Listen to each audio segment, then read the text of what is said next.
Assalamualaikum warahmatullahi wabarakatuh. Ini adalah kumpulan mutiara hikmah yang diambil dari video short. Jangan risau dengan rezeki. Allah telah menjamin dengan rezeki hambanya, sebagaimana hal itu diutarakan dalam kitab yang diturunkan.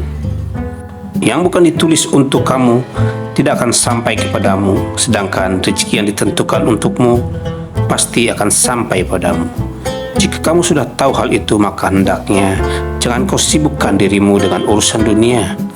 Sibukkan dirimu dengan urusan akhirat dan syariat yang terjaga ini. Maka dari itu janganlah kau banyak susah dan sedih karena sesuatu yang sudah ditentukannya pasti terjadi dan tidak dapat ditolak. Rasulullah SAW bersabda, andai kata seorang anak Adam, yakni manusia itu memiliki selembah emas, ia tentu menginginkan memiliki 2 lembah emas lagi, dan sama sekali tidak akan memenuhi mulutnya kecuali tanah, yaitu setelah mati. Dan Allah menerima taubat kepada orang yang bertaubat. Nasihat yang keenam, bertakwalah kalian kepada Allah dengan ketakwaan orang yang bila mendengar ayat-ayat Allah atau nasihat, hatinya menjadi khusyuk. Bila melakukan perbuatan dosa, dia terus mengakuinya dan bertobat. Bila ditakut-takuti akan siksa Allah, dia cepat beramal. Bila diperingatkan, dia cepat-cepat sadar. Bila diyakinkan hatinya, dia terus berbuat baik. Bila diberi nasihat, dia terus mengambil nasihat itu. Dan bila diingatkan, dia terus waspada. Nasihat Ali bin Abi Thalib, doa adalah kunci rahmat. Tolaklah berbagai gelombang bencana dengan doa.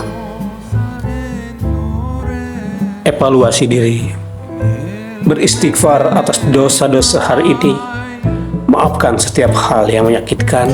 Ikhlaskan semua yang terjadi.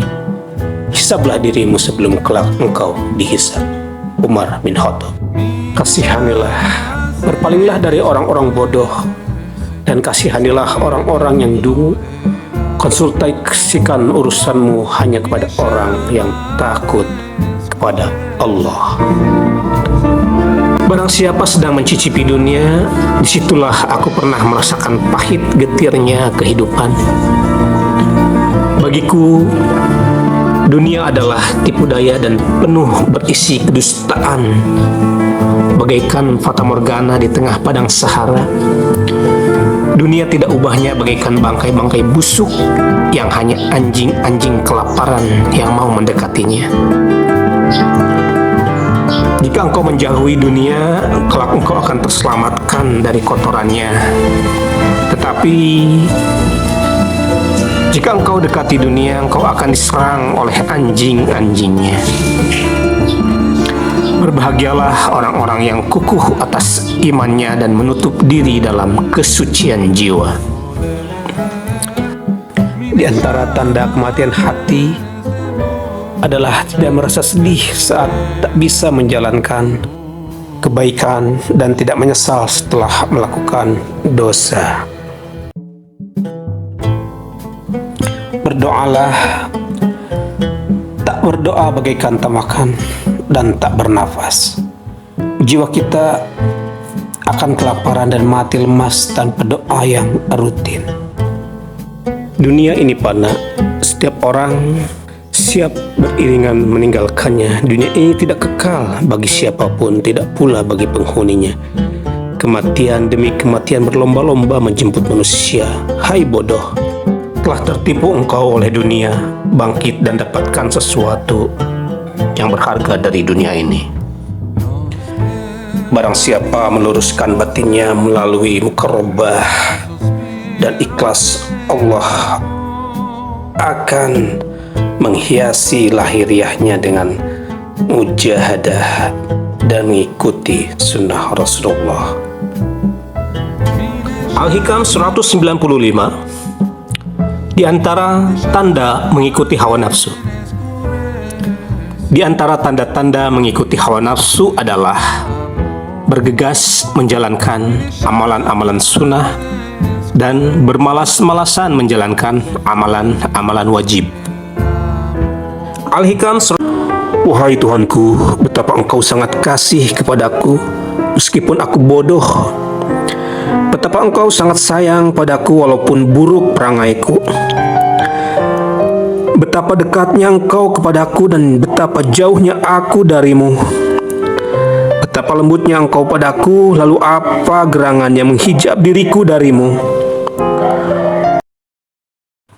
Jika hari ini kita masih bermasalah, maka ingatlah Allah. Jika sedang dalam masalah keluarga, maka ingatlah Allah. Jika sedang merasakan cinta, maka ingatlah Allah. Jika sedang lelah dalam hidup, maka ingatlah Allah. Jika sedang bermasalah dengan utang, maka ingatlah Allah. Allah, Allah, Allah, Dia sajalah sudah cukup. Perjuangan terbesar adalah melawan hawa nafsu. Menurut Jabir, ketika orang-orang Islam kembali dari sebuah ekspedisi militer, Nabi mengatakan pada mereka, kalian telah kembali dari sebuah perjuangan yang kecil atau jihad untuk sebuah perjuangan yang besar. Mereka bertanya, apakah perjuangan yang besar itu? Nabi Muhammad menjawab, perjuangan yang dilakukan oleh seseorang hamba Allah untuk mengendalikan nafsu-nafsunya sendiri. Bicara itu perak, diam itu emas. Belajarlah untuk tetap diam seperti kau belajar bagaimana berbicara. Kata Abu Darda, sebab diam itu berarti menahan nafsu yang besar dan lebih seringlah mendengar daripada berbicara. Terutama sekali hindarilah berbicara tentang sesuatu yang bukan urusanmu. Jangan biarkan dirimu menjadi orang yang tertawa tanpa perasaan atau orang yang berpergian tanpa tujuan. Rasulullah yang mudah tersipu, malu adalah bagian dari iman, sedangkan tempat iman adalah di surga. Perkataan kotor adalah bagian dari tabiat kasar, sedangkan tabiat kasar adalah di neraka. Hadis riwayat Ahmad, Hakim, dan Tirmizi.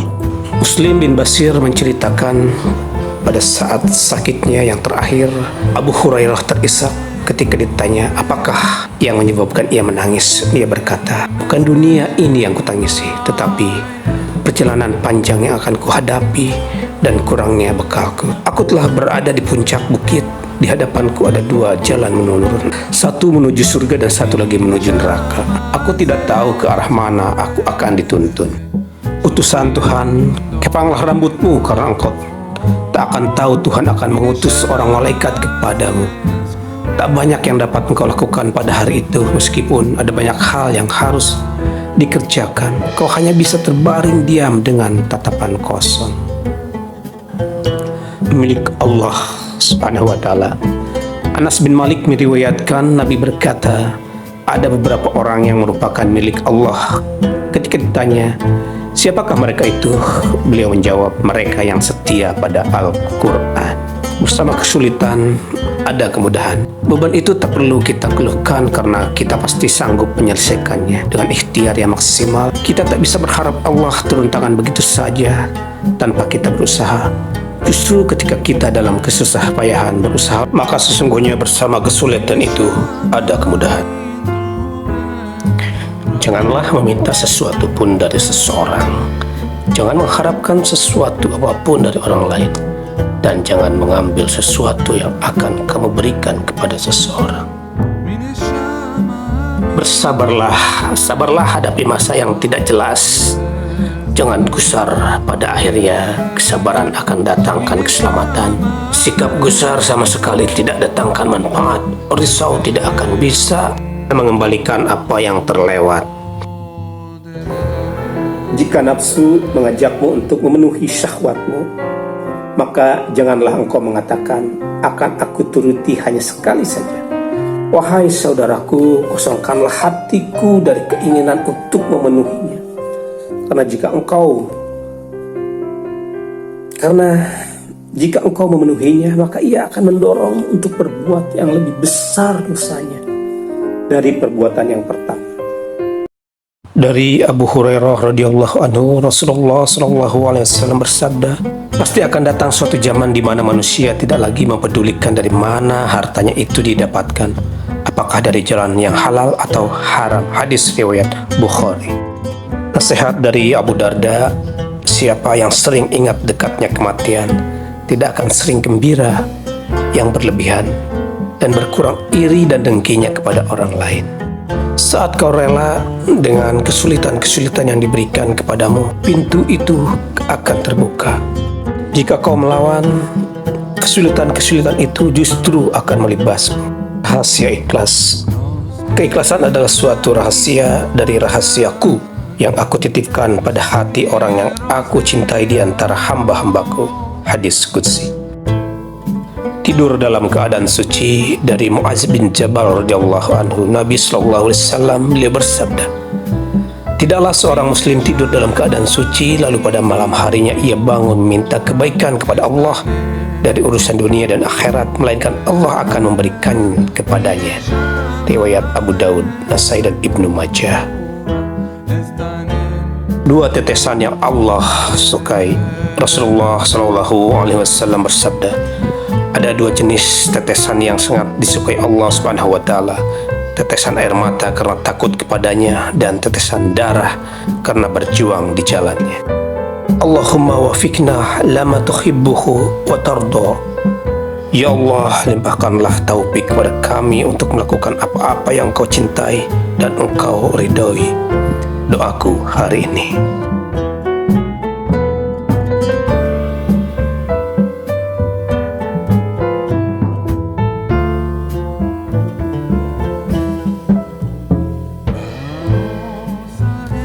Enam dosa yang membinasakan. Ibnu Abbas radhiyallahu anhu mengutarakan bahwa ada 6 dosa yang sanggup membinasakan pelakunya dan tidak diterima tobatnya, yaitu menyekutukan Allah Subhanahu wa taala, merampas harta anak yatim, menuduh wanita baik-baik berbuat zina dan melarikan diri dari jihad, perang untuk menegakkan kebenaran.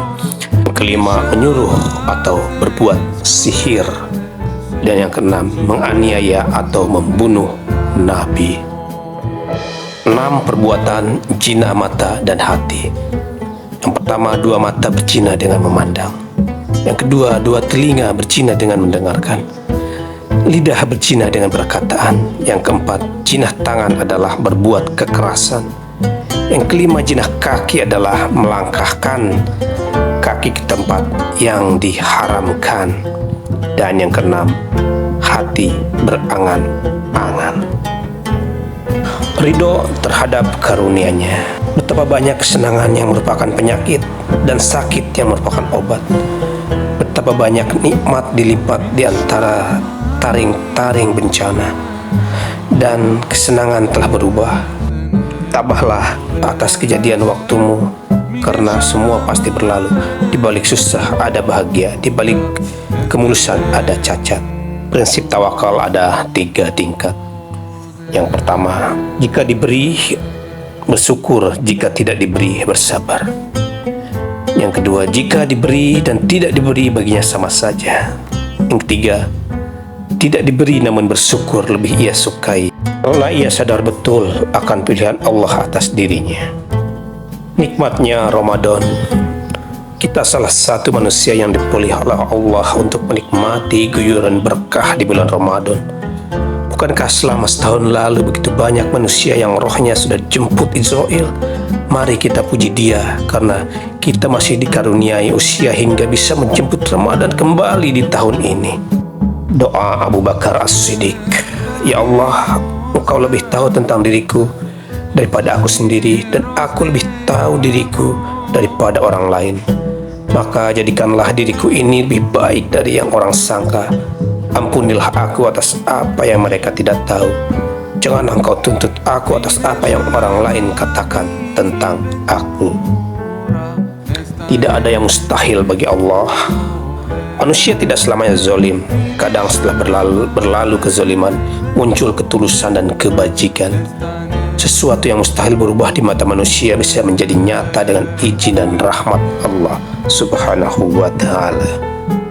Syair Ibnul Jauzi menjelang wafatnya, wahai zat yang banyak memberikan ampunan, seorang pendosa menghampirimu dengan mengharap maaf atas kesalahan yang diperbuat dua tangannya. Kamu seorang tamu dan perlakuan terhadap tamu adalah dengan berbuat baik kepadanya. Umat dan orang kafir. Pada hari kiamat, Allah menghadapkan orang-orang kafir pada api neraka. Mereka diberi ucapan dalam bentuk gertakan dan penghinaan. Kamu telah menghabiskan rezekimu yang baik dalam kehidupan duniawimu saja, dan kamu telah bersenang-senang dengannya. Kesenangan sirna oleh kelalaian. Betapa sering kelezatan yang membangkitkan kesenangan sirna oleh mendung kelalaian. Betapa sering hawa nafsu menanggalkan baju agama dan norma orang yang menurutinya. Doa mohon perlindungan. Ya Allah, aku mohon perlindungan kepadamu dari kehilangan nikmatmu, dari berubahnya keselamatanmu, hadirnya azabmu tiba-tiba, dan dari seluruh murkamu. Hadis riwayat Muslim. 3 golongan manusia yang permohonannya dikabulkan. Nabi Muhammad SAW bersabda, 3 golongan yang permohonannya tidak ditolak, yaitu orang yang berpuasa sampai ia berbuka, seorang imam yang adil, dan seorang yang sedang teraniaya. Permohonan ketiga golongan itu diangkat oleh Allah Subhanahu wa Ta'ala sampai ke awan dan dibukakan pintu-pintu langit untuk dirinya. Lalu Tuhan yang Maha Perkasa dan Maha Tinggi berfirman, demi kejayaanku pasti aku akan menolongmu meskipun beberapa saat kemudian. Makan dan minum karena lupa.